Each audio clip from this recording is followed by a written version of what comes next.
Hey, you guys. Yes, this is Hit the Streets, episode 4.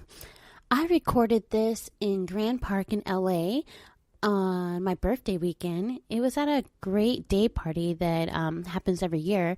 It is Questlove's tribute to Michael Jackson, and it's a long party, like from 3 to 9, all ages, picnics, just like great. So I got there in the evening. And I danced, I turned around, there were random people I know, my Instagram celebrities, like Janine Daniels, like B Beautifula, I don't know her real name, forgive me, but these are people I like. I'm like, you're my Instagram celebrity. And I also saw some people from De La Soul in the crowd, and what was his name? The guy from Portlandia with the glasses. He was standing right behind me, and he was so dope. I'm a big fan, but I never knew his name. But anyways, this show was recorded there, and when I was there, I was like, what should we talk about? What should we talk about that's science related? And I was like, Michael Jackson, as I see people like breaking out dances from the 1980s, 1990s, just being happy. I was like, memories. Okay, we can do an episode about memories. And I was like, nostalgia. But I finally came up with it, and I was like, okay, let's talk about memories. What are some memory tricks that you guys use in order to recall details or facts, when you're trying to remember things? So I just asked people what they thought, and we went from there. Hey, you guys, it's me, Steph. You know where I'm at. I'm at Kiss and Grind. I'm doing the Hit the Streets, Dope Science Show Hits the Streets. And the question of the day is, what do you know about memory? Do you have any memory techniques? I think that my number one memory technique would be to write things down. Even in my phone, under the notes section, like on iPhone, I have over 500 notes because I'm always writing. Like right when I get the thought, I'll write it down. So that's my number one technique. But I set little hints for myself, or things remind me of other things. That always helps. Do you think that you remember things more clear when you physically write it, or are you actually like typing it in your phone? You know what? I think it's because it's at my phone. I can go to it anytime I want, but everything I do write down is often left at home. Even though and I've just done that. I looked at my journal where I wrote my notes for things I need to do, and I was like, oh my God, I forgot I have to do all these things because it was tucked away somewhere else. But I think maybe, technology's taken over, so. But scientists have found that when you want to remember something, it's more effective to move your body because there's such a thing as motor memory. Okay. And do you remember the dances from the 80s and 90s? Because we are at Kiss and Grind with the Michael Jackson tribute with Questlove, right? You see all these people dancing. How do they remember these moves? Right. I think it's just like riding a bike. Once you learn those moves, you never forget. I guess that is like, well, what is it? What makes that memory stick with you? So I guess it's just, I don't know, like you said, motor memory, I guess. Yeah, it's a part of your brain where it's what we call muscle memory. And if you use that technique for anything that you're trying to remember, you associate a movement with it, then you're more likely to remember it. Did you want to give yourself a shout out or introduce yourself at all? I have an upcoming thing going on with my friend called 11D6. Look for it on Instagram, and I just want to shout her out. That's my best friend, Johanna Dawson. I love her, and thank you for asking me questions. Thank you so much for being my first guest on the show. Woo! All right, yes, I have a group of awesome people who were so nice to let me come sit with them and ask this question.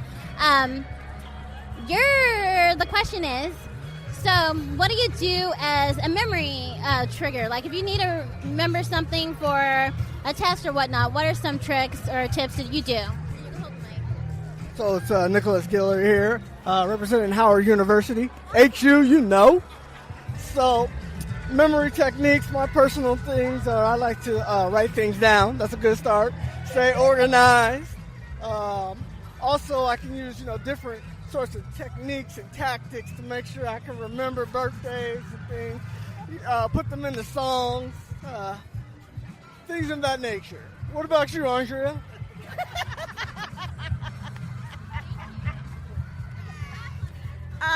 I use organization. I have planners. I write everything down, write multiple things up until the big test. Study here, study between these hours. Just organization, organization, organization. This is remembering stuff, period.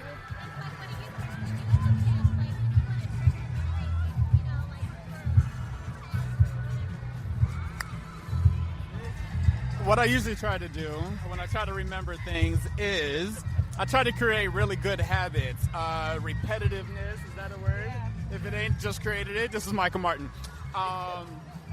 Yeah, a lot of good habits. I try to create good routines, positive routines. Yeah. Roderick? One of y'all? Okay, pause. This is Jessica Huckabee, and I just thought of something. I like to keep a color pad or a notepad on my phone, so when I'm remembering things, I could just write it down real quickly. It's nice, convenient. Perfect. It's funny because you guys all pretty much do the same thing. You say you all write it down. It's all about organization. Scientists are finding that you're actually more likely to remember something when there's a motor skill associated. So maybe that's why physically writing is important. So if you're trying to, say you're taking a test or something, if there's music that you were dancing to when you were cramming or something like that, you're more likely to remember it. And that's why you'll see an event like this, right? Kiss and Grime, we're at the Michael Jackson tribute, and people are breaking out dances from 1988, right? They didn't forget, suddenly they know. And we usually refer to it as muscle memory. So if you kind of, remember that next time you're trying to think of something, add some movement to it, and you're more likely to remember. So thank you guys so much for your time and your thoughts. Thank you. And if you want me to send you the episode, I can email it to you, Instagram, whatever, and send it to you. The show's called Hit the Streets, and on the Dope Science Show. Yay! All right, yes, I have another woman. Tonight's the night of the women so far, so I'm super excited about that. So you guys know the question of the day is, what do you think about memory? Do you have any tips for memory? Do I have any tips for memory?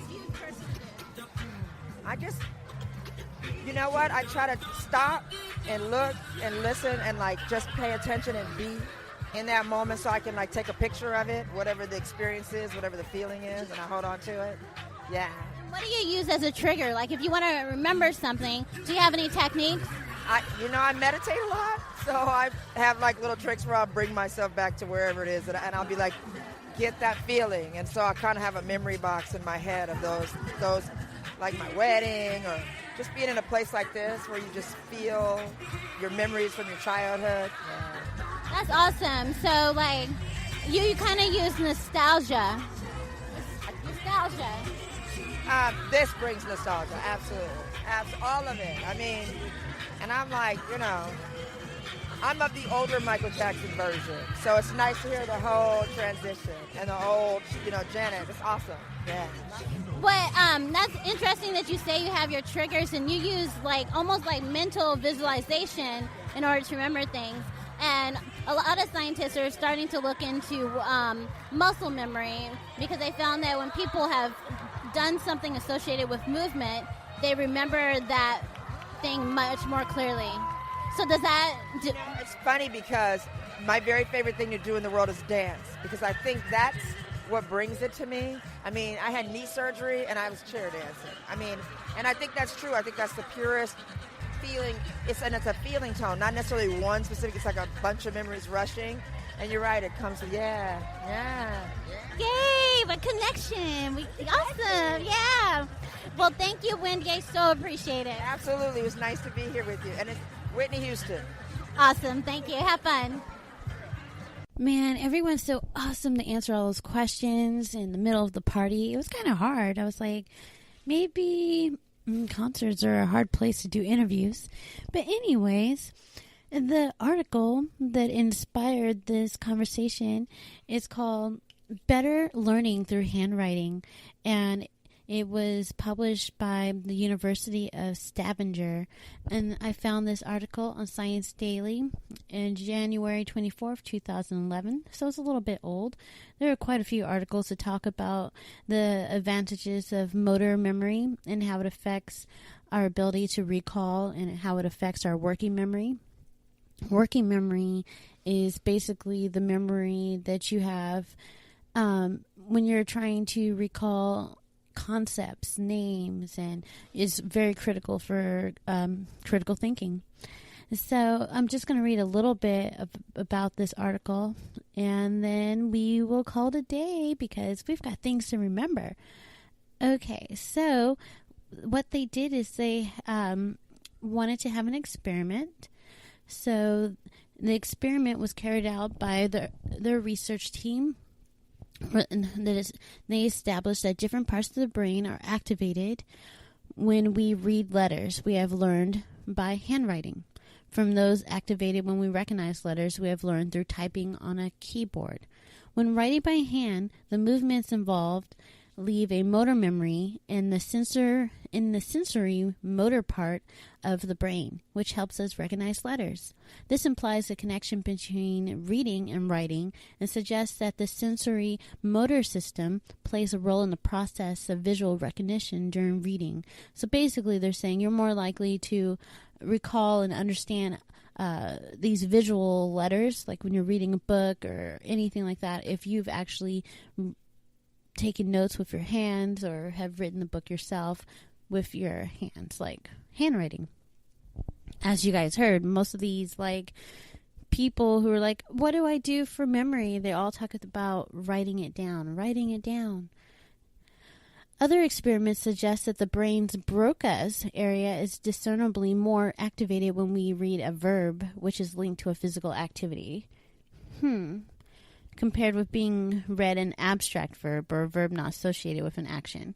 So they're saying a portion of your brain is activated when you read something like, I'm jumping, versus he has jumped.